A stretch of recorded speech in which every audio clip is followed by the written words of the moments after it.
Because sometimes when you're like doing this, your brain just goes blank. It's embarrassing. Yeah. You go, oh. Taking better scenes, it's what we're doing.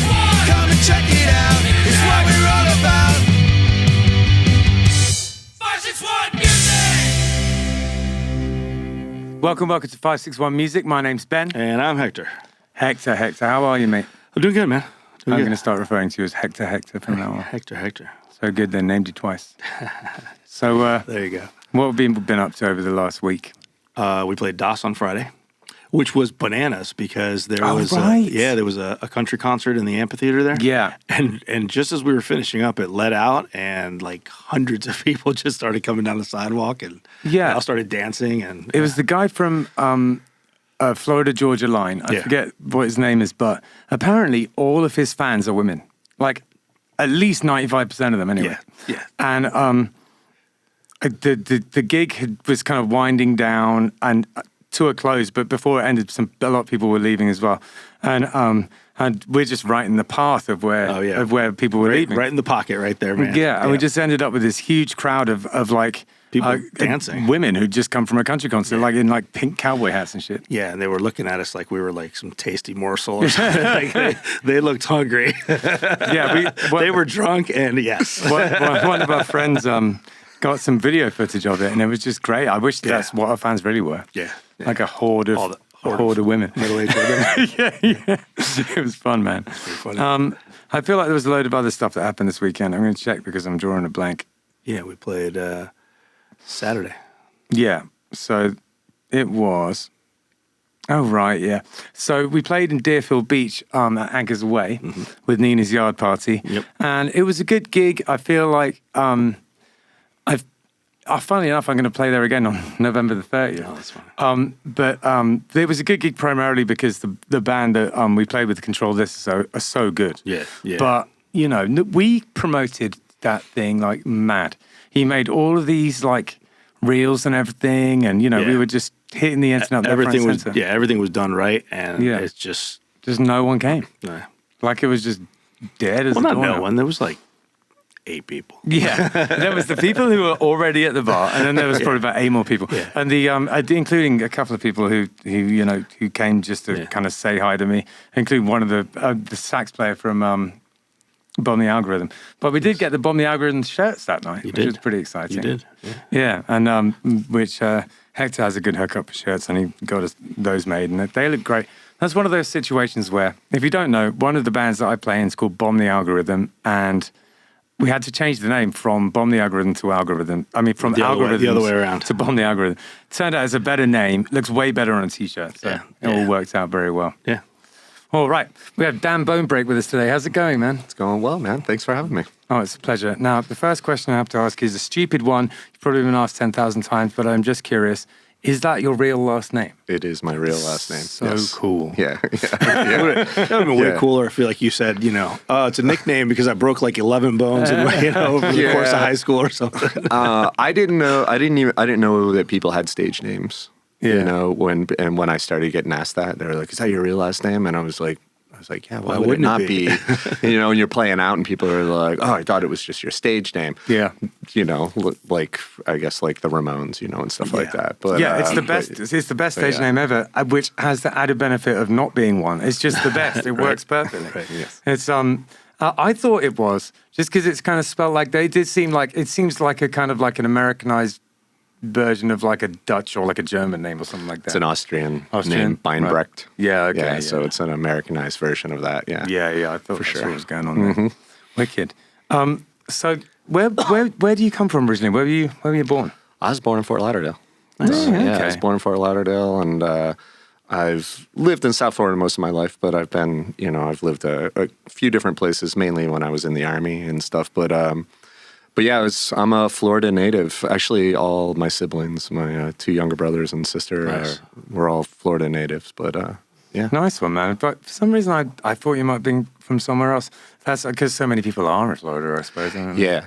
There's a lot. I feel like there's a lot more natives now than there used to be. But when I was growing up, it was because I grew up in Deerfield and Boca, and IBM in the late 70s built a complex there, and it was where they built the PCs and all that stuff. So when all that was going on, they transferred everybody in. So Boca, like, no one was from Florida because it was all IBM families and stuff like that. We just didn't happen to be ones. Yeah, I grew up in Palm Beach County, and I'm born and raised in West Palm Beach, basically. And same thing, like just growing up, the amount of people, and even over the year, even as an adult, the amount of people that come up to me like, "Oh, where are you from?" "I'm right here." "Wait, what?" Yeah. "Oh, you're from here?" That's so weird. I'm like, why is it weird? Like there has to be somebody that's from here. Why not me? It's definitely people that are our age are just like, "Oh, you were born here?" Right. You know, and you're like, you know, like, I don't. And by our age, he means 29. Yeah. So no, that's cool. And I feel like Florida is definitely a place which is becoming. It's like becoming itself gradually. It's like all the houses have been built and everything's been built on, and you know, and now it's filling up with people. And then in a couple of generations, those people will all be Floridian. You know, it's just going to take a while. I agree. I think there's a lot more people staying. You know, there used to be 1, retirement, and 2 was just coming here for the winter. Right? Snowbirds and stuff. So, but as time goes on, they're like, wait a minute, why don't we just buy a place down there? And then, and then families start happening and stuff like that. There's still somewhat of a season, if you will, for a lot of businesses. I mean, there's still somewhat of a season, but I am seeing the gap close more and more over the years. Our friend James that's in Killbillies with us, he has a hair salon, and it even like, I know a couple of seasons ago, it was like, summer came, and it's a little bit of a struggle. There's nothing going on. There's nothing going on. And then this last summer, it's self-sustained. It did okay, and so I can see where like the season is starting to either get a little longer. People are here for longer, or just kind of closing that gap. And it's planed out a little bit. I mean, I used to, whenever I was off tour, work at a restaurant, and if you could ever figure out like what it is that makes people, be busy on a Monday night, or makes a restaurant busy on a Monday night, and during season and stuff, and it's like, seems like it's harder and harder to figure out. But there's a lot more restaurants, there's a lot more things to do down here because it's built up a little bit more. So I agree. I think sometimes some of those things are maybe you're not peaking as high when season used to be here, and the valleys aren't as low.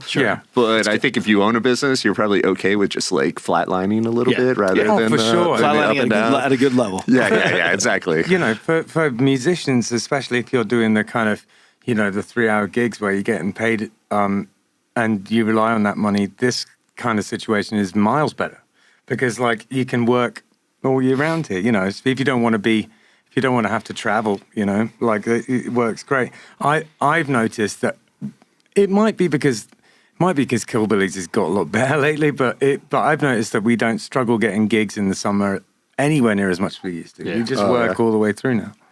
Well, that's awesome. I think I don't know what, like, the scene is, like, you guys are doing a great job up here creating the scene, maintaining it, with, like we were talking earlier about your fest and stuff, and how many gigs you guys, are playing and stuff. When I was coming up, like, there were so many places to play. We didn't play as much in 561. It was more, well, it was more 954 and 305 at that time. But there were so many venues, and stuff. I think as clubs, dance music and stuff came in, and people were like, "Oh, we could just have people here drinking, and we don't have to pay bands, anymore." Things like that. Things have changed. The landscape's changed, but there are some venues coming back. Like you spoke about Anchors Away, and I mean, that place has been in Deerfield. I mean, when I was single digits, that place was called RP Murphy's back in the day.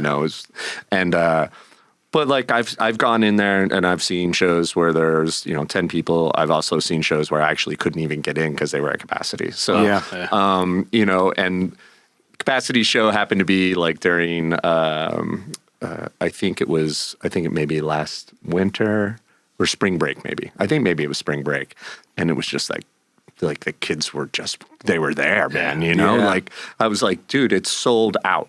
And one of my Wow. friends had already paid and gotten in. I was like, well, we're going someplace else, man, because, Yeah. you know, I'm like, we can't get in, and Yeah. like, I need a cocktail. Sure. So, I think a lot of those venues for singer-songwriters or stuff, if you're playing out solo, I think it can help. But I think you might, you know, if you've done it long enough, you might miss that season. Like, The like rush of it, yeah. Well, maybe there's new faces. Yeah. You know, like maybe Yeah. you miss like, you know, like Yeah.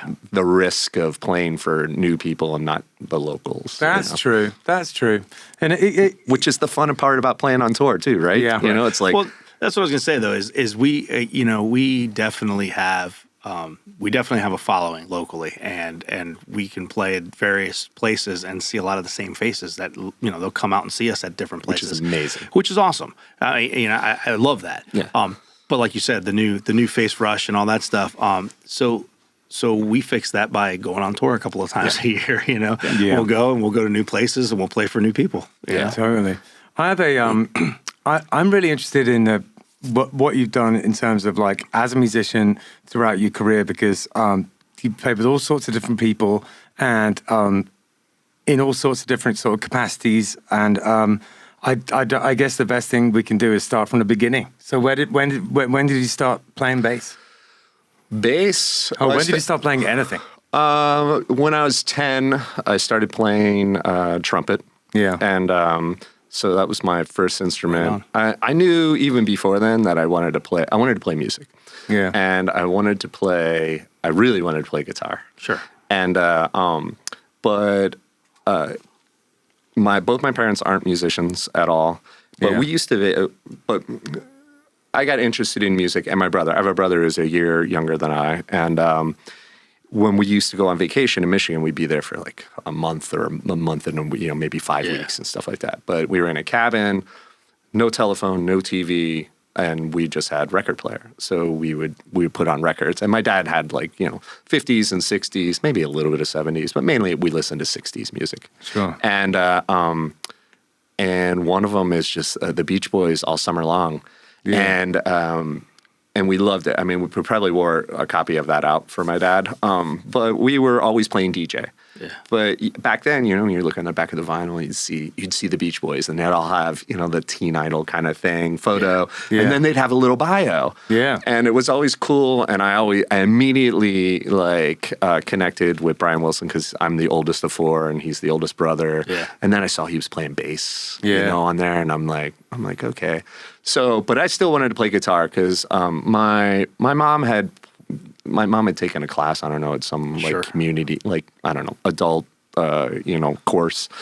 And she had a guitar, which I think was my grandfather's, and she played like country roads, and stuff. But she set it down in a corner and she didn't really go any further with it. But I picked it up, but I couldn't tune it. I couldn't get it to make music, you know. So when I was in sixth grade, and one of the mini courses that they offered was band, and I was so excited. I'm like, I'm taking this class. I got in there, and the band director is going around, and he's just pointing at everybody, like, what instrument do you want to play? What instrument do you want to play? And it went around, and everyone was choosing all these woodwind and brass instruments, and I knew I didn't want to play drums necessarily. My brother Daryl is a drummer, right, and or percussionist anyway. But so I knew he liked that, and I was like, and I wanted to play guitar, but nobody said guitar, and I totally wussed out and did not say guitar. I said trumpet because my dad had played it for a minute when he was like in Cleveland. And so I started learning. So that's how I learned to read music and like take lessons. And I learned how to play music. And then when I was 14, I got because my brother was playing snare drum and learning how to play. And then he wanted to play on set. And so when I was 14, my mom bought me a bass, and I picked bass over guitar because I was already playing an instrument. And I naively said, well, 4 strings might be easier to learn than 6. That's what we all say. I'm a bass player. That's what we all say. Yeah. So I did that, and I didn't even think about, and it worked out well for me because my brother is a drummer. I was like, he and I were a rhythm section. It's like a built-in rhythm section. So that was great. So we I was a total band geek in middle school, in high school. and stuff. And so was my brother. He was a lot cooler than I was, but we were always in every band, you know, whatever it could be. And then when we were in high school, we started a band. And we kind of started the band because a friend of ours who's a year older than I was, I think we started a band when it was my junior year. I played in a cover band called The Trend. Okay. Skinny ties, you know, 86, 87, playing whatever the hits were. Yeah, I would have loved it. And it was really cool. I think I got in that band because my brother's girlfriend was the keyboard player in there and stuff like that. And at that time I could sing really high. Right. So some of those parts were, you know, then we had a friend in band who was a year, and he was a senior, and he had to put together he was National Honor Society. He was, and so was my brother, like straight A's, like that's all they got through, you know, school and stuff. Like, so for his National Honor Society thing, he had to put on an event. His event he chose was a talent show. Okay. Right. So it was in the gym at Boca High, no stages, actually, just on the ground, but 2 setups, you know, and stuff like that. And, you know, in the basketball, you know, gym with the pull-out wood, you know. And so he asked if we wanted to put together a band. So we wrote some songs, and we had learned a couple, you know, covers and stuff like that. And hair metal ruled at that time. Like, yeah, it did. But we played, like everyone's playing like Journey and Van Halen and Rush, you know, and stuff. And, you know, stuff that we listened to all the time because you couldn't get away from it. Sure. But not that I would want to get away from it, but it's just, you know, it was always on. But we played Descendants. Yeah. We wrote our own songs. And we had a lot of fun with it, you know, and stuff. And it was, so we did not win the talent contest. That wasn't the point anyway. We had such a blast. But I think it somehow doesn't fit with like the aesthetic to have won it. Yeah. and you know, like like the next day when I went to school though, it was kind of one of those things that like, the girls were coming up in English Flip class. that switch, man. They were like, I didn't know you played. And I was like, I've been playing in band, but, you know, trumpet's not as cool as an instrument if you're out there singing. Like, I was singing and playing, you know, and stuff. And it was like, I was like, all right, this is cool. Like, I like this. I like this a lot. I knew I always wanted to do it and getting to do that. So that's kind of where that's really where it started, you know. And at home, like, you know, my brothers, when we were growing up, most people thought my brother and I were twins. We looked a lot alike back then and close in age, and we did everything together. Yeah. And but being the oldest, my mom was, we were in this house, and my grandmother had moved out. So there was this empty room. Being the oldest, my mom was like, do you want to move into there? Because all 3 of us brothers were in one room. Right, yeah. And I was like, can we make it a music room instead? Yeah. You know, like, we'll stay here and like, let's put the drums in there and the bass amp, you know, and stuff, and get a microphone, you know, and so that's what we did. And so that's when my brother and I we played there forever. You know, that's wonderful. That's pretty awesome. Songs, Me and my brother had a room. Me and my brother in me and my brother's bedroom. We had a drum kit set up and a guitar amp and a bass amp. I just remember the long summer days. Pissing off the neighbors. Those were the days. It was great. Where we lived too was on a one-way street, and I lived on the Hillsborough-Rio River, Hillsborough Canal, which splits Deerfield and Boca. So there was nobody behind us, and there were some lots and stuff like that. So there was just woods behind us until I went to that. Oh, right. Cool. But, you know, in Florida, we don't have the luxury like Midwest bands or, you know, New York bands and stuff where you play in the basement and it's just muffled, right? You're just out there. It's like the best you can do is close a jalousie window and hope that, you know, it's not going out there. But because of where we lived was like, you know, it wasn't really that big of a deal. Like, cool. You know, which was great. And my parents, and mainly like my parents were so supportive. You know, I'm sure my dad probably wanted it to be a little quieter or not as frequent. But every time we came down, and we were terrible. You know, like even when I started playing trumpet, you know, it's just like nobody wants to listen to that. And you teach, so I'm sure you're just like, you know, sometimes the wonkiness of it. The guitar is hard. The guitar is a hard thing to play well. It's like they all are. The drum, you know, drums is the bass guitar is. It's like I think a lot of kids get into the guitar thinking it's not going to be hard. And that first lesson is like a real eye-opener. Yeah. And it is, we were talking earlier, we were talking about like lessons and how you teach, right, and stuff. But I remember when, because our house was 2 stories, so the rooms were all up top. So when I came downstairs, we knew it wasn't great. But my mom would never say whether it was bad or good. She would always go, "It's getting better." Oh, there you go. That was Great that mom. was what she used to say to us. It's getting better. And we were like, yeah, it is. And it would make us practice more, because it was getting better. And it did. It eventually got better, Yeah, totally.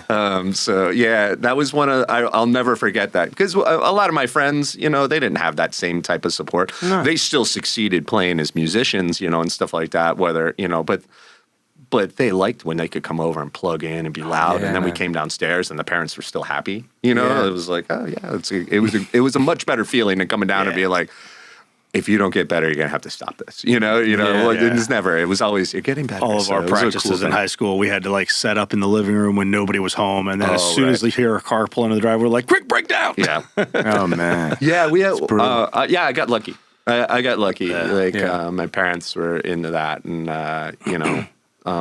my dad always says, like, I don't know where you guys go. He goes, the only thing he could play was the radio, is what he used to say. That was it. Yeah, no, I've had it wasn't a situation, we didn't have a band room, but my parents were super supportive of it as well. And then me and my brother both went to the same boarding school for a while too. And that had a dedicated room for us, so we'd go and do it in there. But yeah, man, playing with your brother, there's something about it. It's a good feeling. Mm-hmm. Do you guys ever play together these days? We did. So we played together up until probably the late 90s mainly. And then, that band we started in high school actually was the Vacant Andes and continued all the way. I mean, it's never been ever over, and stuff like that.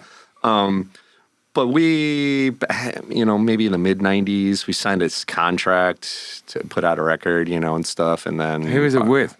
It was just with a local guy. And then he moved away, and we were goody kids, and we were like trying to adhere to it, trying to send him a notice, but we couldn't find him in California somewhere, and stuff. So we all started different bands, doing other things, and all of those bands ended up being a lot more successful than the Vacant Andes. And so we ended up not playing with each other for a while, and I moved to Boston to go play in a band. Yeah. And, what was the first thing after the Vacant Andes that you feel like was that's worth mentioning and of interest? Well, yeah, so when the Vacant Andes, when we had to take hiatus, I started playing in a band from, I ended up playing in 2 bands. I'm always in way too many bands. Sure. I'm sure you know you That's guys. Yeah. So I'd been asked, my brother was up for like a Slammy Award, and which was at like Squeeze in Fort Lauderdale this is like 97, 98. Yeah. And so we all went down there, and the guy that was running sound was a friend of mine, and one of the bands he was in 2 bands at that time called Fay Ray, and then this other band, Quit. And Quit was like our favorite band of like when their record came out on 90, like still to this day, we go crazy over it. And so he asked me, he was like, hey, my other band, Fay Ray, is looking for a bass player and stuff. And I was like, I'll do it. And then he backpedaled after a little bit. He was like, yeah, man, I don't know. You're really nice, and this band's really like crazy, And I was like, no, I want to do it, And I really wanted to do it because I wanted to get into Quit, because I knew Quit needed a bass player also. God. So I was playing in that. Kava was in the Vacant Andes at that time. He went and did Further Seems Forever. They created Further Seems Forever, and then John Owens and my brother started a band down here called Anchorman. So we were all playing in those bands, and those bands started playing a lot, and stuff. So Fay Ray was kind of a Miami, and like one of the guys was in Gainesville. Right. So we were playing in Gainesville in the, late 90s, when like Hot Water's coming up and, and stuff. So we played a ton of shows with them. So we did a lot of those things, but I was driving Miami playing. And then I eventually got into Quit and played in that. So, which was cool. But we always thought that the Vacant Andes would come back together and play. when we got together, we played one show in 2001. I think it's 2001. Yeah, right after 9/11. We did a benefit, and all four of us played, and that's the last time I think that it's the last time we've played in front of people. We used to get together at my brother's house and play all the time, stuff like that. And we still keep threatening. It sounds like a side quest of 561 Music is to get the Vacant Andes back together. So we're talking. We're trying to figure out when we can do it. Chris is always touring, and then John teaches in. I think he teaches in Brooklyn. Or he teaches. He lives in New York, and then my brother just moved to Michigan. Right. So there's a little festival in April called 561 Music Festival. That would be a great Vacant Andes reunion. As long as they can get that, the venue can get straight up. Yeah, all good. So there's always been.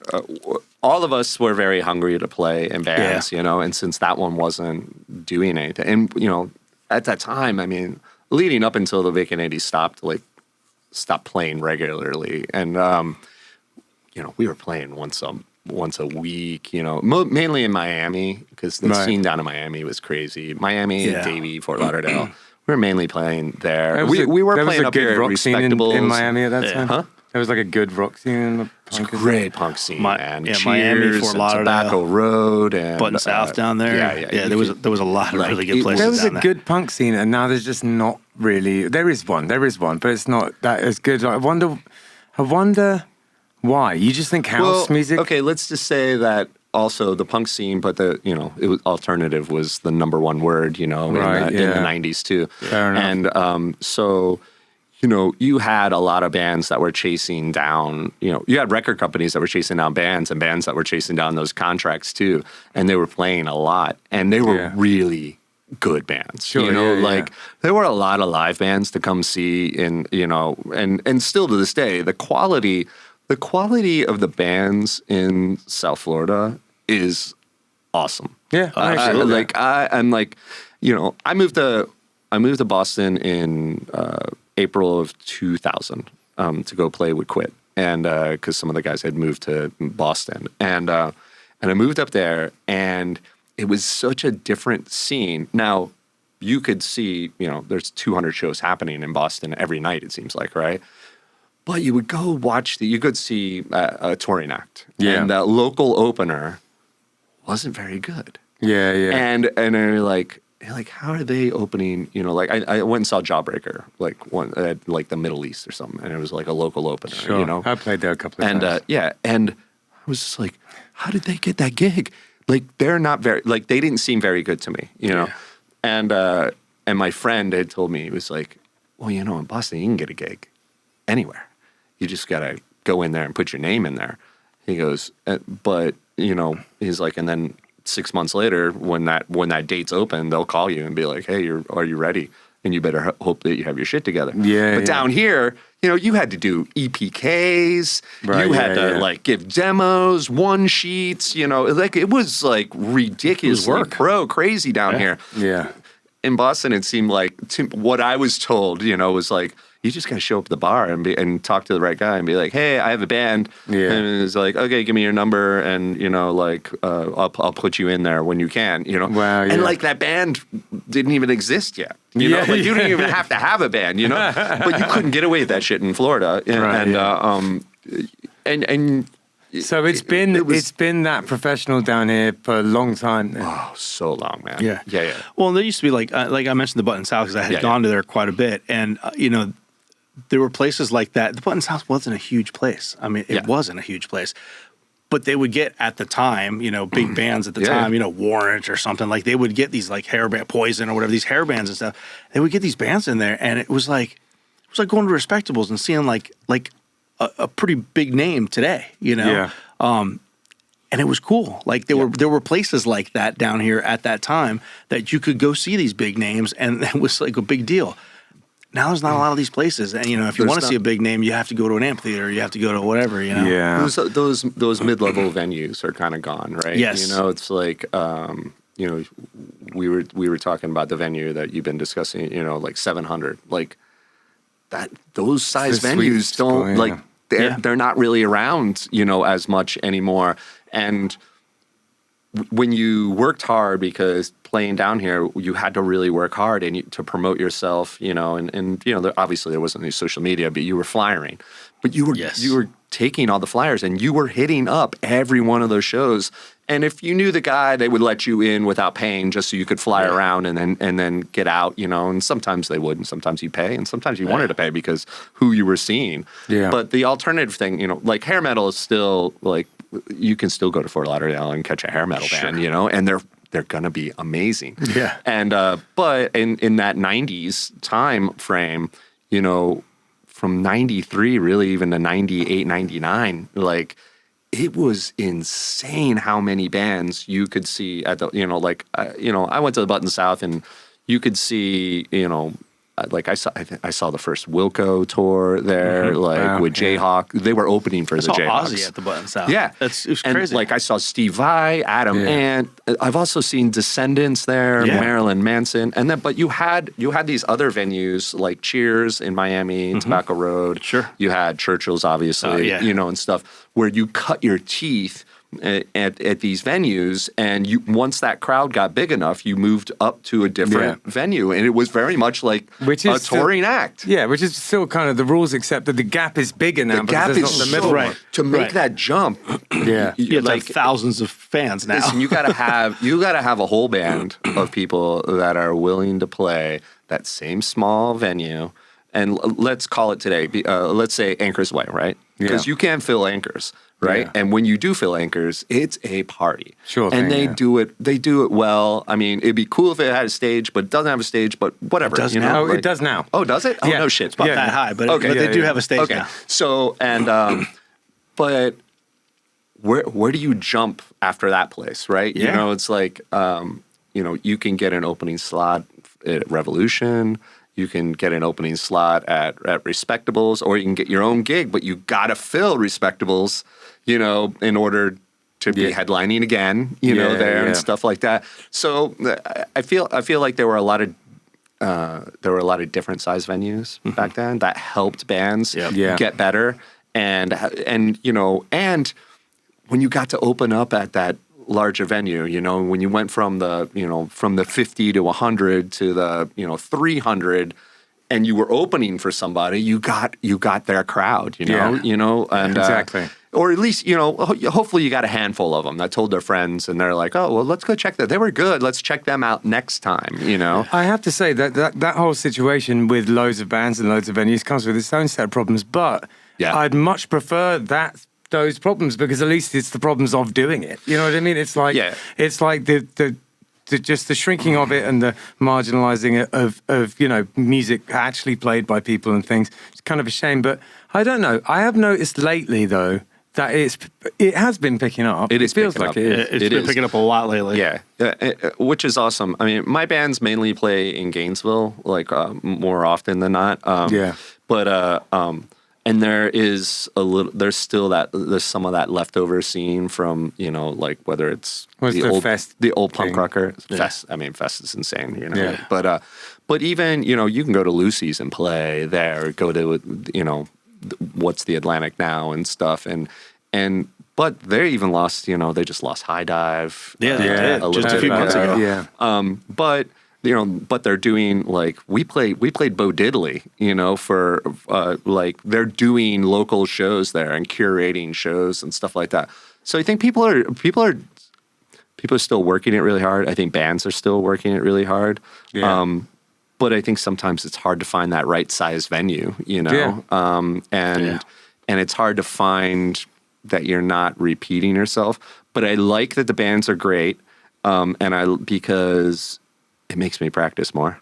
Sure. It's like when you're there and the opening band is on fire, and then we play, and then you're like, well, we were good, but like they were dude, really we need to really rehearse like for the next gig. You know, like I like that part of it, you know, me and too. stuff. It's not necessarily the competition, but like I do want to be like, it pushes you. I want to I'll play take a well. bit of friendly competition. I'm not a big fan of like of those weird gigs that are competitions, but like within the scene, friendly competition. I love that. It's what it's all about. It's fantastic. But you know, but we've also been, and as I'm sure you have, we've also been that band that is the opening band, and we just blow the doors off the place, and then the main act comes out. Right, like, exactly. You're okay. Yeah, of course. So you're always gonna have jealousy, which is amazing. But that's all, you know, like especially like with the Lightworkers, like Keith and I talk about it all the time. We're always like, we always get the first. You know, we've only been around for a couple of years, but and we always get the first slot generally. You know, like we opened Fest this year. And it was at 3:30, or I think maybe 3:10. Maybe we played. How many people are in the band? 3. Right. And dude, there was 75 people at the show, and it was all bands. Yeah, it was like Game Face, Hot Water, like, you know, Aren't My Enablers Friends. You know, but we were a band's band. I was like, dude, I'll take that all day long. Oh, you yeah. know? I'm like, totally. and you know, and hopefully like that creates it. And I don't mind paying dues. In a new band, you know, and stuff like I don't mind that at all. And in fact, I kind of enjoy the part of it. Yeah, you know, it can get, you know, obviously sometimes that can be tiring, you know, and stuff. But the thing is, you always have to go back and pay them again as well. There's no cheating there. Yeah, it's like you would have to be like Taylor Swift level famous to not have to do that. Yeah, you know what I mean? Exactly. Like, yeah, and I am definitely not that. I've definitely experienced that a million times. It's like because it's just it comes down to name recognition. It's just that people, you know, that and people take a long time to get comfortable with something. I always say with music, you work towards this thing, and by the time you get the thing, you don't want it anymore because you've been working towards it for so long. But it takes this amount of time for that to happen because it's just soaking into. You've got to soak into the fabric of people's lives. It just takes a long time. It does. It like. I think the analogy also is like if you get that hit song, you have to play that for the rest of your career, right? Well, there's that too. You know, like because you're always as a band, you're chasing it because if you're not in the band or you're not related to the band in some way, you know, or you didn't marry into it or something like that, you don't know how long it takes sitting at home, writing that song, coming up with the idea, getting, you know, personnel together to rehearse it, to arrange it, to get it down, then scraping up the money to record it or do it yourself. And then it's, you know, that's all your time, you know, like, and, nobody sees any of that stuff, right? So, and we didn't know that when when I was flipping through magazines, you know, as a 10-year-old and stuff, and going like, oh, that guy looks so cool. You know, you didn't know how long he had practiced or how long they'd rehearsed or how many different band members and, you know, and that fight, that drive to do those things, it's like, it's a special kind. Like to me. And I love I love hanging out with musicians. I love talking to musicians. My wife will be like, you know, my wife's a swimmer, so I hang out with a lot of swimmers all the time, and I'm taking the piss out of them all the time, right? But she flips it back and she was like, "Have you met musicians?" And I was like, exactly. "Yeah." So it's that group because the language is quicker, right? It's like the dialogue's a little easier. It's a little quicker to get through things, you know, and stuff. So. But yeah, man, I'm still chasing that song. Yeah, you know what I mean. Yeah, man. And me too. And as we get older, though, it's harder to find 2 other guys or, you know, women or whatever to come along and want to participate in that because you gotta want it. Yeah. You gotta want it, and you want it to be fun, and you want to do it with your friends, or it's like, I mean. I like being a hired gun, and I like doing that skill wise. And again, I can hang with musicians, and I enjoy that stuff. But I do love doing it with my friends even more. You know? Like doing it with my friends just seems like, you know, back when you started a band in a garage and you were a gang. Yeah. You know, and as we get older, we lose the gang stuff. Then it's like, well, I get off work at 4, then, I got to make sure and have dinner with the wife. So I'll see you guys at 7. And then, like you're working out, and then Excel spreadsheet for, calendar, totally. stuff like We that. have so much fun when we go on tour, the three of us. Like, we act like we're 20 or something.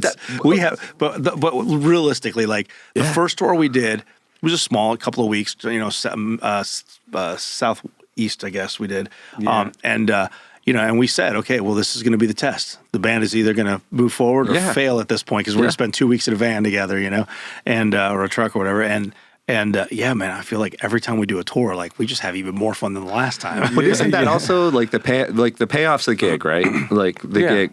But how much work you do in between those gigs, For sure. is a lot. Yeah. And musicians, especially ones that have toured, get it right away because they know that 15-hour drive from like New Orleans or from El Paso to out to or Arizona or something like that. Like that those drives are insane, and you're just having a good time because you're together in like reaching a goal, and stuff. And I love I miss touring maybe more than anything. Like I love to tour. I always wanted to, you asked what like my brother and I, like we stopped playing. My brother bought a house in Deerfield and, his band Anchorman was doing well. And I was actually playing a little bit of guitar in that. And I was like, I don't want to just play in South Florida. Like I want to go out on tour. And he had just bought a house and it wasn't going to be that feasible, to do that stuff anymore. And I realized that, and it was weird because the dream was always that he and I were going to do it all together, and we have done some things together. Yeah, my brother had the same dream. Yeah. Yeah, and so that was tough, but I was like, I want to go play in front of people that don't know me and see if this stuff holds up.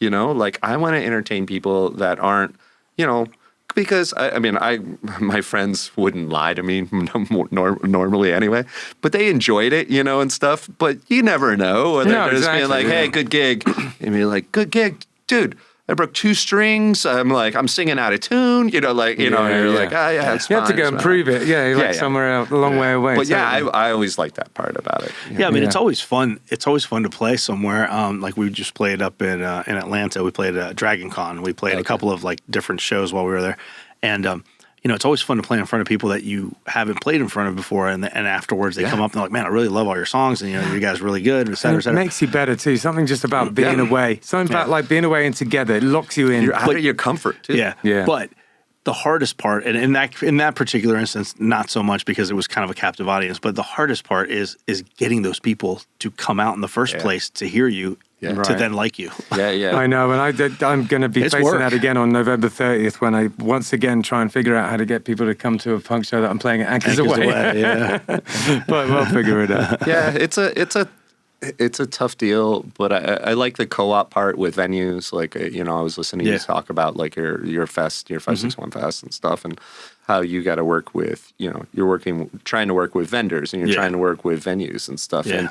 And I think that I've been lucky that my bandmates in almost every band have always approached it as that co-op. Like, you have the venue and like, this is where people come to drink and stuff. I'm going to provide the entertainment. We're both going to hopefully we're both going to make money. We're going to split it and not like, hey, we're a fucking band, where's my, like, it's never been like that. It's always been that blue collar, like, hey, let's help each other out tonight. 100%. And I love that part about it. I still like that part about it, even if it's a local venue. It's like, there's nothing worse than walking to a venue and like, they're just yelling and screaming at you right away. And you're like, oh, man. It's going to be a long day. Yeah, and it kind of, it can zap the joy. And hopefully it doesn't zap the joy out of the set, but, Well, we've had recently quite a lot of, like, a string of really good gigs at Prop and at a couple of other places that we've been putting on. And Anchors Away was the first one last weekend where it was like, oh, like, what did we miss? But I think it's because it's further south. We don't usually, like... I don't play a lot that far south, and it's just, well, A, I don't live that as near there, but B, it's always seemed easier to get gigs further up this way. I don't know why. So now, like, I feel like with Anchors Away, it's a little place, little punk pub, but I think after last week, I was like, and then we got this request to play it next week with a different band. I was like, I've got to get back on the horse. I've got to get back down there again. I'm just thinking maybe it's just a question of getting to know some people down there. You know, like the only reason that people come out to shows that I do in other towns around here is because I know the staff at the bar better, and I know the people who come in, see me, and I've been down there loads of times. So it's about like building up relationships with people. Yeah. Are those gigs that you're talking about, are you playing with other bands, or is it like you're doing a 3-hour? They're both different. They're both with other bands, but all other bands, original and bands, two separate bands of me as well. Oh, okay. So yeah, it's kind of they can't really equate the two, but yeah, I almost said I didn't want to do it because it was such a bummer last weekend, but I was like, I realized just in the nick of time that's like exactly the wrong attitude to take. It's the challenge. Yeah, exactly. Now you have a challenge. Now it's like, you know what, like, I've got 8 people that came out, you know, or, you know, whatnot. Now I need to build that. Like, how do I build that? I know, like, I'm not going to build it by not going back. Right. You know, like Right, that exactly. type of thing. And I think it is. I think it's one of those places that's that is generating some buzz. And you know, I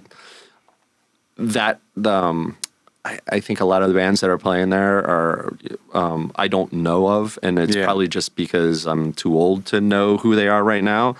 But it does make me want to know who they are, and I'm curious about it. And I have a couple friends that like to go out on Fridays, and they're like, Anchors, and I'm like, yeah. But the last 3 times I went there, it was a cover band. And I'm like, and they're just playing 3 hours, and they're good, and they're playing some interesting songs, but that's not what I wanted to go there to hear. No, I got you. And so I haven't hit, other than going there and it was sold out, which I was like, holy crap, we sold this place out. Like, that's rad. Because it was a $15 ticket too.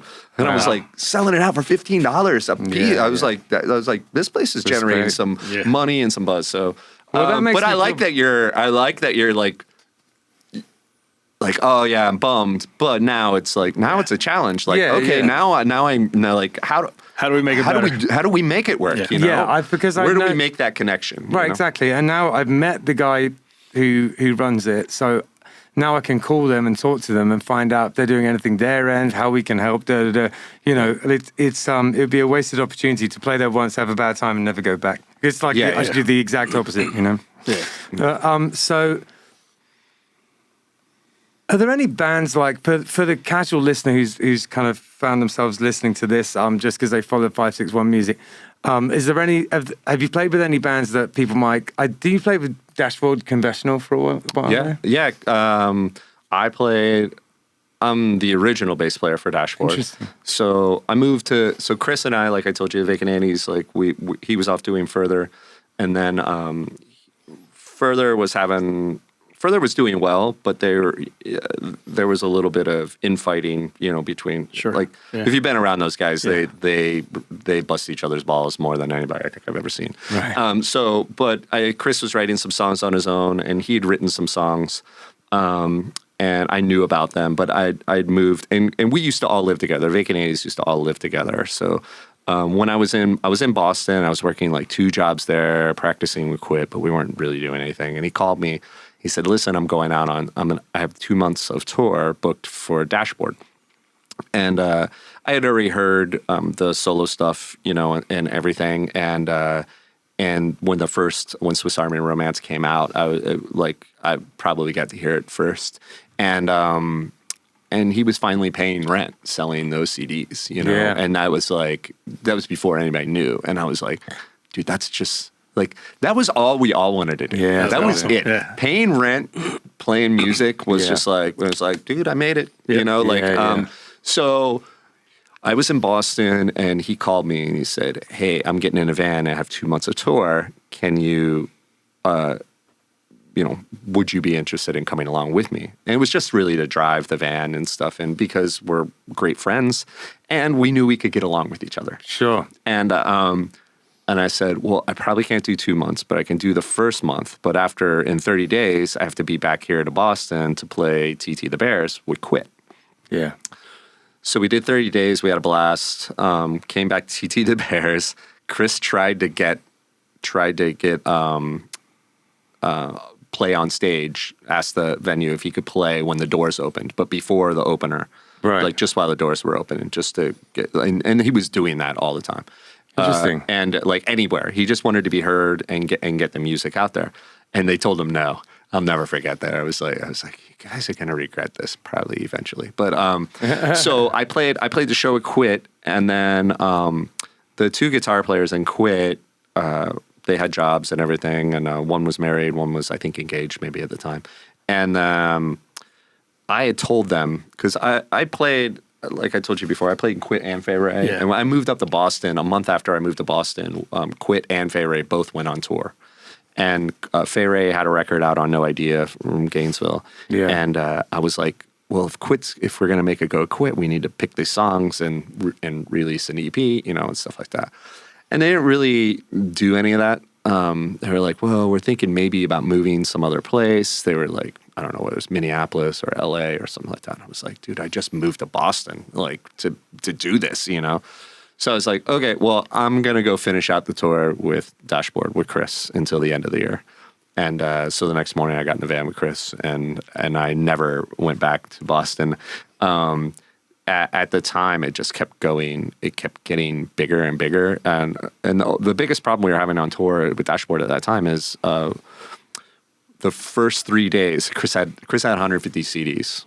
And the first night I had to cap selling 50 CDs. Right, yeah. And the next night I capped it, and the next night I capped it. But after 3 days, we were out of CDs. Yeah. And we couldn't get them. Yeah. They weren't. Yeah. We couldn't get them in time. So that was right when Napster was happening. So we would just tell people. Chris knew what Napster was. I gotta be honest, I didn't know what Napster was. But it was like, hey, go on whatever and steal the stream, just so when they would pay to come see the show, they would sing along, which is a big part of the experience of Dashboard at that time. Still is, but like at that time, he was just playing solo. Sure. So I brought out with me my bass, and I brought my trumpet with me, and then we bought a melodica because I thought that would be really cool. So I would play like a song with him, and I would do like some of the I would sing backups, and then I would play backups on trumpet, and then the melodica and stuff like that. So we were just like infusing it in, and stuff. But right at the end of the year, I came back down to South Florida, and much to the dismay of like, my Quit band members, but they weren't doing anything anyway. So, and at the end of that, Chris had decided that he wanted to do it as a band. Yeah. So then he called Mike to come play drums. So we went in, and I worked at a barbecue restaurant in Boca, Mississippi Sweets, right before I moved to. That place is amazing. Right before I moved to Boston, I worked there. And then, so I started just picking up shifts whenever I was there. So, so we went in, and he had signed to Vagrant Records at that time. So we went in and made the second record with the Places. And I remember I just went in and played the songs. And the guy who recorded it, James Wisner. We'd already recorded with him. Like Further had done record with them. I'd recorded with him in Vacant Andes and Pivot because I've played in way too many bands. So it was really easy. Just walked in there, we did the record, and I didn't even stay afterwards. Like if anybody else is doing anything, I was like, I got a shift. I got a fry shift up at Sweets, and So when that record came out, we got out on a tour, and it really. It was the most insane growth period, at that time. We were a good band. We played at that time. Chris played half the set solo, and then the other half was with Mike and I, and it wasn't always just like solo and then band. It was sometimes walking on and off stage, whatever the set list called for, and it was brilliant. But we were opening up for all these bands that we loved, and it was really strange. It was really strange because people were responding to us, and some of the tours that we were on, the place would be sold out. You know? And then when we got done, because we had 25 minutes to play, when we got done, half the crowd would leave. Yeah, and we felt so bad. We felt so like we don't know what to do, and we were all booked by the same booking agent and stuff like that. And then, so we did a couple of those type of tours and was like opening for Hey Mercedes and The Anniversary and The Weaker Thans and stuff. And then it didn't take too long. And then Vagrant America, it was like all the Vagrant bands. And so we were put on a bus with No Motive. We shared a bus with No Motive. So it was like 6 months and we were on a bus. But it just kept growing. And at the time I was tour managing too. Like I was taking care of it. Because it was so easy for me to go collect the money and Chris to go back to merch and sell merch because everybody wanted to see Chris because he's a handsome little fuck. It just kept growing and he kept writing and we kept just being a better band. Obviously, you guys know touring, man. Your band just gets bigger and better. Yeah. It was. I thought all bands wanted to do this, by the way, and I came to find out that they didn't. Is every band wanted to be better than the last gig. Yeah. And that was Dashboard. And we wanted to be better the next night. Like, sure, yeah. Man, okay, I almost played a perfect one, I would come to find out years later that didn't happen. But but I'd been in a band with Chris for so long. I think he joined the Vacant 80s like 95, 96 or something like that. And we've been in a band so long, and my brother is the same way, and Johnny O was the same way. So it was kind of like all I knew. Yeah. And I just assumed that even when I was in Quit and Favorite, I just assumed that they wanted to be the best band, and the next gig they wanted to be better. Yeah. But they were phenomenal musicians, so it just worked out that way. Maybe I just needed to be better, But I would come to find out after I left Dashboard and stuff that that was. There's plenty of people in these bands. They'd be like, "What do you mean you don't want to like?" I'm like, "Dude, we got to get better." Yeah, totally. Like I don't know. If you think that's great, we have problems. We're on the same page. We were definitely off on that. So that was it was extremely unique time. It grew so fast. Oh, I mentioned that I was tour managing because like it got so crazy and so busy. I was like, after a while, I was like, dude, I can't do both. Yeah. And so we ended up getting a tour manager, which worked out, And to this day, Dashboard's still going, We're going out on tour with the Goo Goo Dolls, this coming spring, summer. Nice. And they just finished up touring with, I think, Boys Like Girls or something like that. So yeah, that's cool, and it's nice to have been the first one too, because it's the same thing with me with one of the bands I've played, and it's like because it's like that's where you were there at the seed, the inception. Pretty much, Well, it's funny when Chris and I when we first got in the van when we left Boston. So I left Boston, flew down here, and we started. And our first show was, I think, in Tallahassee. Yeah, and but we had the big maps. And stuff, still mapping it out. And we took back roads to every single show because we didn't think that we'd ever do this again.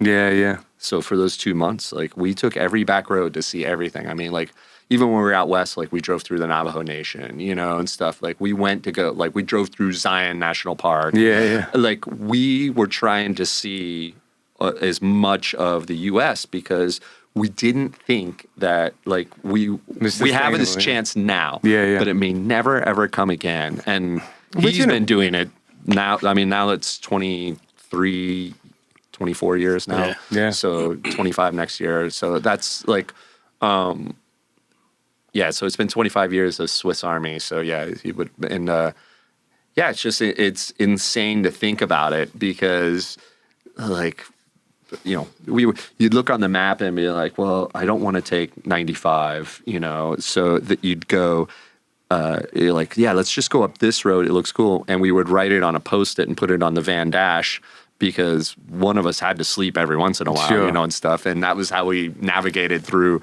the U.S. And then we ended up doing it so many times that we didn't even need the map practically. Smartphones and Google Maps back then. Yeah, exactly. Chris had a cell phone. I didn't even have a cell phone at that time. He had like one of those old Nokias, that are indestructible. And brick. And he used it. He used it well, and stuff. And I'm sure it cost him a pretty penny back then, and stuff.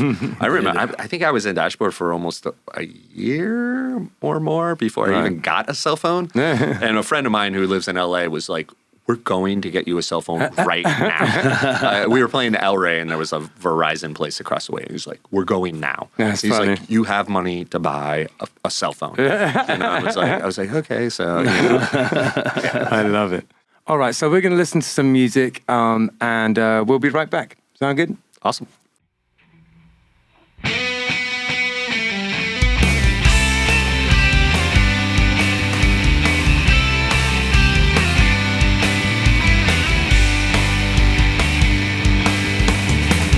Last night I went walking in my sleep. No one seemed to notice me, having such a nice dream. I walked down the block, round the corner to the sea, and I was in up to my knees before I noticed I was free. Even on my sober nights, everything's a blur.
Oasis Root Kava Bar is in Sea Grape Square on Indiantown Rd. And it is a kava bar. If you don't know anything about kava, it's a Polynesian root that you grind up and you mix with water. And it has been in Polynesia for potentially thousands of years. It's an old thing that they used for kind of ceremonial and also sort of leisure purposes. It's meant to be something where, you know, that brings people together. You all take a shell of kava and chink them together and say bula and have it together like that. It's meant to be something to bring people together. It has a kind of an effect, which is, I guess, a kind of a slightly warming effect. It just kind of makes you feel nice. It's not particularly intoxicating. It's not like drinking alcohol. So the atmosphere in a kava bar is sort of like a cross between a regular bar and a coffee house. It's pretty chill in there. You get all sorts of different types of kava bars. Some of them are more like a club, you know, there's sort of like blacklight and EDM playing. And some of them are more like a cafe. This is one of the cafe type of ones. It's super chill in there. If you're looking for somewhere to, I don't know, maybe go and do some work on your laptop or go and have a chat with friends, it's perfect for that kind of thing. There's a foosball table in there if that's your jam. Or baby-foot, as they call it in France. Yeah, Jim, the owner, is a really cool guy, and he has very kindly sponsored our podcast. So thank you very much for that, Jim. They also do a poker night in there, all sorts of things going on at Oasis Root. 561 Music is sponsored by Live Music Community. It's where we film the podcast that you're listening to right now, and it's also where I work. Gavin, Hector's son, was a student here for a long time, and in many ways, he's the musician he is today because of the teachers at Live Music Community. We taught him not only about his instrument, but also about being in a band, and his band, Unemployed Youth, accomplished a lot of goals, mostly band etiquette, how to work together, and all of the nitty-gritty that goes into being in a band on a day-to-day basis. The student signs up for lessons, learns their instrument, joins a real band, and decides the direction it goes in. And we can take people from very young age, 6 or 7 years old, all the way up to 80. There's no age limit here. We run an adult program for people who want to be in a band as adults, but really the main focus is on the kids and getting them playing together and in bands. We are also a studio, a live stream venue. We can record audio or video. The Killbillies live album, Warts and All, was recorded here. It was recorded during a live stream that we did during COVID. Justin had a great idea to record live streams during COVID. A ton of bands came in, and it was a real success. Outside of that, we can record albums, we can help you with your EPK, and we have full audio-visual capabilities here. LMC is in Palm Beach Gardens on the northwest corner of Military Trail and North Lake Boulevard. And if you go to livemusiccommunity.com, you have all the information you'll need right there. So we just listened to an ad for Live Music Community, which is where we are sitting right at this very moment. Do you have any advice or thoughts for upcoming young or just starting out musicians? Practice is usually, like, It's a solid. you got to put the time in it. It's no shortcuts, not to, for what we do, like going out and in front of people and like, I think you mentioned, do you play solo sometimes? Yeah. And stuff out there. Like I just did that, and that's totally out of my comfort zone. Yeah. It's like like I'm practicing at home, like for those gigs, like all the time. But I the practice part. So that way, like when I show up to, to the gig, it's a performance rather than playing. You can enjoy it then. Yeah. Totally. Like, got it under there. But I don't always take my own advice there, but when I do, I'm sure glad I did. Yeah. I have to. It just makes me. It calms my head. I feel good about I feel good about what I'm bringing because I play with the Enablers. Everybody's in Gainesville, so I'm the odd man out. So they get together and practice, but I can't be there all the time. Sometimes I'll go up there, like if we're doing a recording or something. Like we'll get in some rehearsals and stuff. So I got to do that stuff on my own at home, you know. And then, but it always works out, my wife will come home and.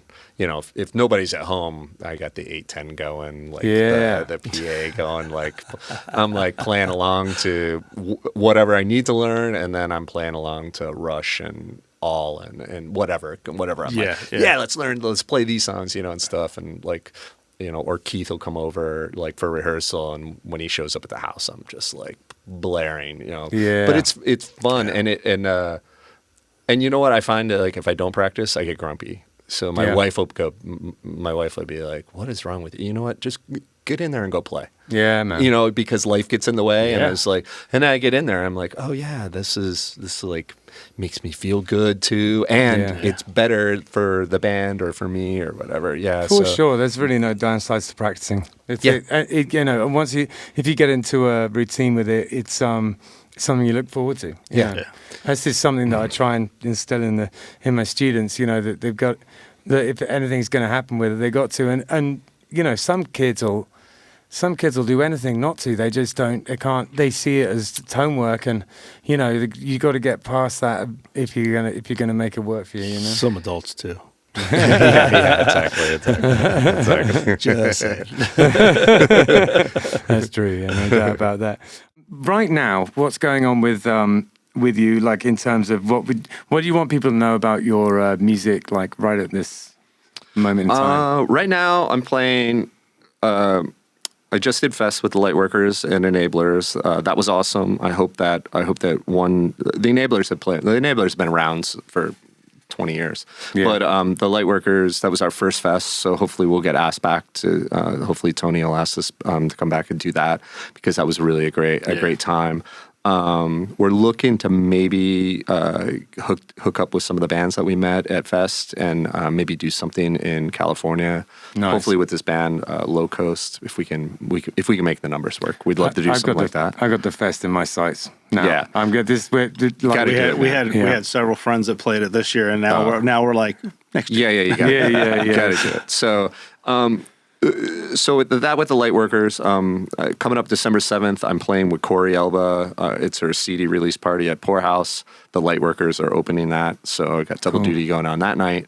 And then the Enablers just released a new single, and that that came out just a couple weeks ago, maybe. Okay. And then I'm not sure. I'm not sure what's going on with the Lightworkers as far as recording and stuff like that. We'll probably we almost because we're in different places. We almost called it, but we do have too much fun with it. And then Fest was really invigorating. Yeah. So I'm sure we'll come back around and do some more writing with that. Well, the good news about recording these days too is you don't need to be in the same place necessarily. It's a shame if you're not, but you don't have to be. You don't have to be. The first record we did it as a 4-piece. Chris played, Kava played on our record. So the first full length that we put out. And then the next EP we did, our drummer actually couldn't do it. He was having some surgeries, so my brother filled in. And so we did a show with my brother, and then we just decided to record it because we wrote songs for the show. And we were just like, let's just record them. So we did put out that. We put out that at the beginning of the year, and then we just put out my drummer Andre, who I've played in like 7 bands. He was the drummer in Fay Ray and Quit, and he plays in the Lightworkers and Enablers. So we were the rhythm section for both bands. Gotcha. And but he and Shane from Radon and a billion other bands in Gainesville. They own a studio in Gainesville. Yeah. So it's like, it's prime. It's a great rehearsal space, and it's a great studio. So I love going up there. I love Gainesville too. Sure. I love being up there. So hopefully there's just new music on the horizon and getting together with, I love it when people call and be like, hey man, do you want to play on this? I was like, yeah, I want to throw my ideas out there. It's nice to be a small part of other people's records, just because you get to just live in their world for a little second there. Yeah. It's fun. I found a long time ago that I was probably best at helping singer-songwriters or just songwriters as a whole get their vision across through playing bass almost exclusively, but just playing bass and stuff. So, and I enjoy that. I really enjoy it. I'm not precious about parts or notes or anything like that.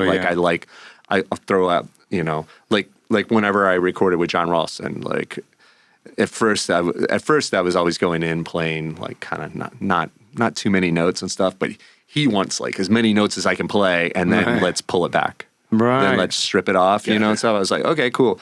So that's kind of how I usually approach it, and then reel it back, and stuff, and to give them, kind of that, whatever it's going to take or whatever sounds good to them. I do a lot of like saxophone session type stuff, and that's how I approach that, is I send them just an insane amount of stuff. And I'm like, just whatever you want to use in that, I don't care. This is you got all of this. My brother, when my brother lived down here, he used to work at MAE down in Fort Lauderdale, and he would get me gigs at studios playing trumpet because he had to read charts, and stuff. So, and I'm not a super talented trumpet player, but I still play, and I really like it, and I can read. And luckily, as long as they're not like double high C's or something like that, I can play, reasonably and stuff. And those were like the best paying studio gigs. Yeah. Because there's not many people that just do it, and stuff. Yeah. So that was always, those are always cool, and they put me out of my comfort zone, and when you finally get it right, and those are things like you have to practice for, right? And stuff, and you're playing with other horn players you never met before. Yeah. So you got to work that out. You don't want to be the one guy there who doesn't know it. Who didn't rehearse, or didn't, like your chops are dead, and stuff like that. So that's the fun part about it, right? Coming and being prepared. Like at this point, also when I show up to a rehearsal, I also expect everybody who shows up to the rehearsal that they practiced at home. Yeah. Because we're taking time away from the wives, from the kids, if you have kids, and stuff like that. And like you got to, it is. It's exactly what I was going to say. It's precious. I love hanging out with my wife. So if you're pulling me away from hanging out with her, like I want to play. Yeah. I want to work on stuff. Like I want to go. I don't want to be sitting like. I don't mind sitting around drinking a beer, shooting the shit. Right. But I'm not bringing my equipment to a rehearsal spot to do that. I want it to have purpose. And I was like, we can sit around my living room and drink beer and talk shit. So you know, I've quit some bands because of that, you know, like, hey, you guys are great. I love hanging out with you, but I'll just meet you at the bar because you're trying to get away from your wives, you know, with your instruments hanging around you. And I'm like, that doesn't interest me like in the same way. So, so hopefully just like, I'm trying to write better songs, you know, and stuff like that, you know, and I've gotten to play with some of the best songwriters in Florida, you know, it came up, you know, whether it's Chris or Ralston or Keith Machad or, you know, even Addison from Quit and Rob Cove from the Enablers, like all these guys that I play with, like, I love songs. Yeah. I love songs. Yeah. So I'm trying to compete, you know, every once in a while, one, you know, nudges in there, you know, somewhere. And like, you know, the songs I usually sing for Lightworkers, I write, and Keith is so prolific. He writes, you know, Keith could write a song a day, and it would be awesome. Like I'd be happy to have those songs too. So just working on that. Yeah. I'm still trying to be a better bass player and a better singer, you know, and stuff. So those. I think you're actually the stuff for people who are just getting into this game. And looking for advice, it's really that. It's like preparation and, you know, humility and just not approaching things where with an ego, you know, which is what you've basically been talking about. It's just like being supportive, but also expecting professionalism. That's really stuff that is important, you know. If you want people to appreciate you having. Coming to work for them and understand you're serious. That's what you got to be like, really. You know? Yeah, I love it too much to like to undermine it. Yeah. Do you know? You know, like and like before we got set up here, like listening to you guys talk about what you guys are doing, like that's fun to be around because you can tell how much you guys love the scene, or you want to maintain the scene, or you want to grow the scene.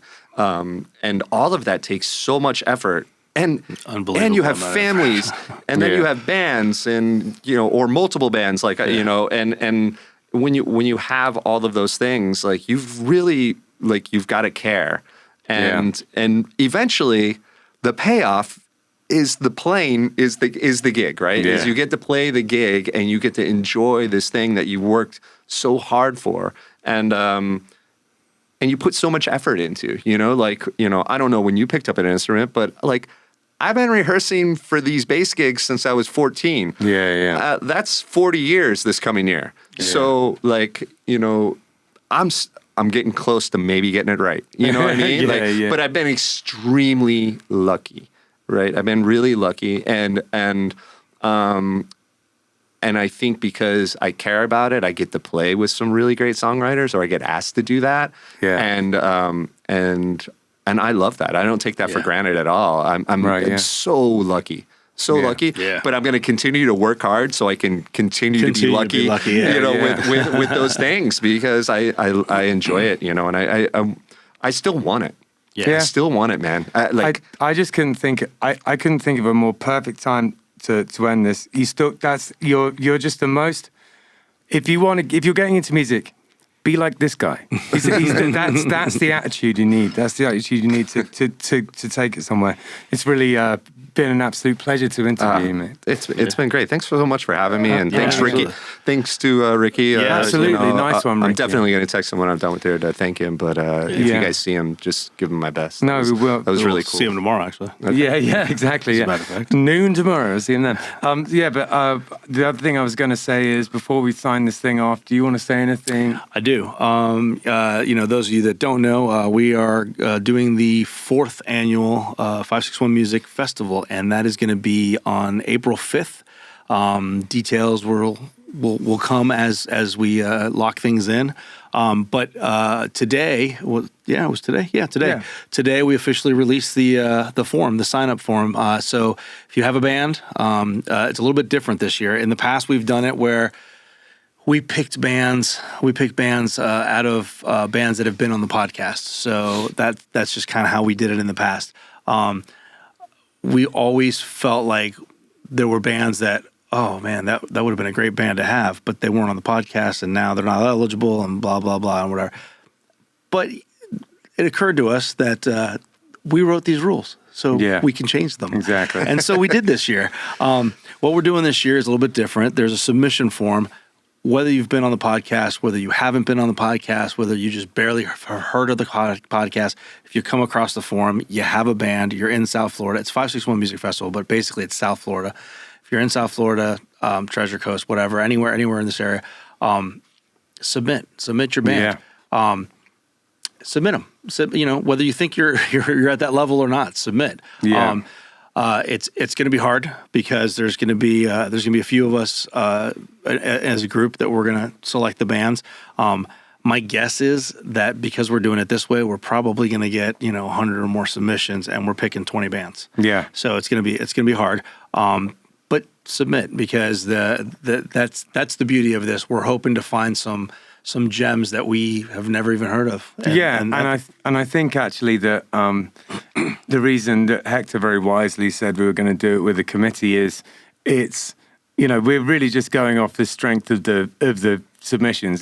So if you believe your band is good, it's not like cronyism or anything like that. We're just going to pick the best bands. Yeah. So Yeah. There's a group of us that are going to do it together. We're just going to pick the best the best 20 bands that we feel will work well together for that day.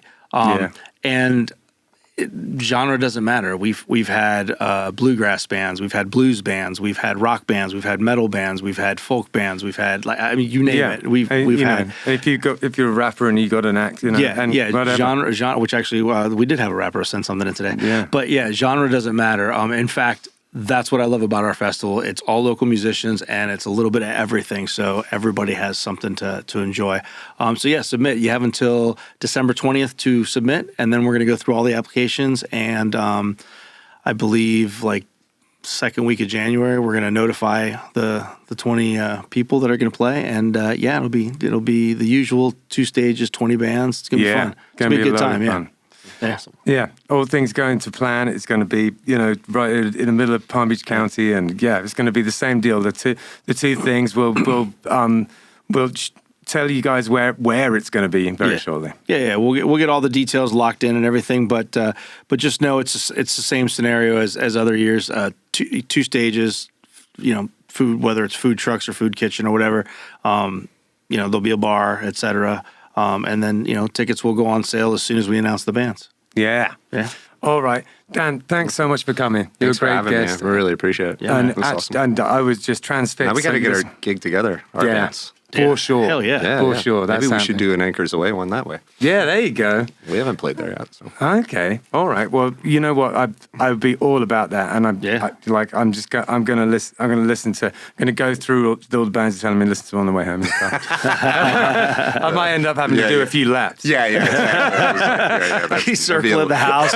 His wife's like, "Are you ever coming home? I got 14 more bands." Playlist, man. It's just forever. Nice. Yeah. Exactly. Awesome. Take it better, say